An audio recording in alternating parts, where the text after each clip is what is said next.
The 30s of the last century were a period when Antarctica was still an area virtually unexplored by science. German expeditions to the southern hemisphere and the claims of the Third Reich to the Arctic areas known as the New Swabia made the Americans interested in Antarctica as well. Welcome to the Y channel. Enjoy watching. During this period, several vehicles were created that were to serve as research vehicles in discovering previously unknown territory of eternal frost. One such vehicle was the American-built Antarctic snow cruiser, designed from 1937 to 1939. The American Antarctic Snow Cruiser polar vehicle was a marvel of technology at the time. Unfortunately, the fascinating appearance, the possibility of being moved on the roof of the plane, and interesting technical solutions turned out to be irrelevant. Reality quickly verified the vehicle's capabilities. In practice, the machine turned out to be completely useless.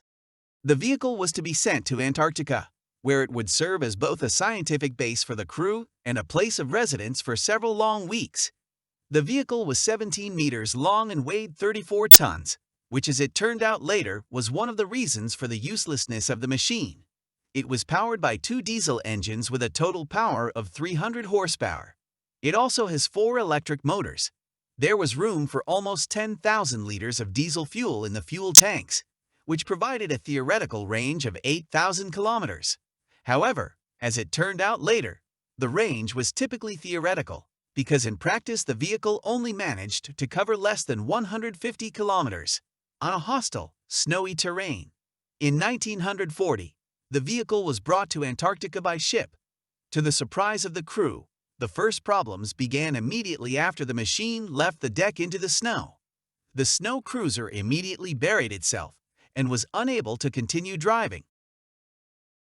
Finally, after a few hours, it was able to move it and the crew could start the expedition. An ad hoc solution was to attach additional wheels to the front axle and to put chains on the rear axle wheels. After such improvements, the cruiser was able to move through the snow, albeit with great difficulty. It was discovered that he coped with this task slightly better in reverse, so he traveled in reverse on his Antarctic journey along a route of approximately 150 kilometers. Then it got stuck for good and could not be moved. When it got stuck for good, it was used by the crew for some time as a stationary research station. However, eventually he had to be abandoned.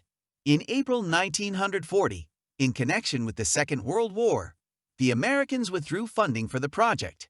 A few years after the war, the vehicle was found. He was under a few meters of snow.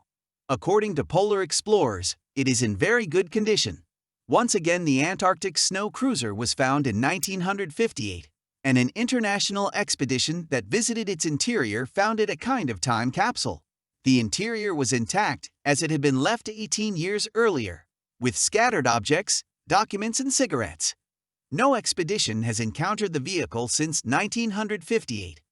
Currently, it is not fully known where the vehicle is, and even if it was known, getting into it would probably not be possible.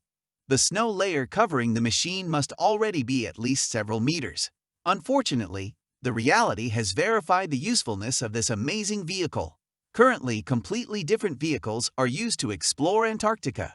It turned out that even ordinary off-road vehicles are much better than the snow cruiser. What do you think about this expedition? Write in the comments if you liked it. You can like this video, subscribe to the channel, and click the bell icon to not miss interesting materials.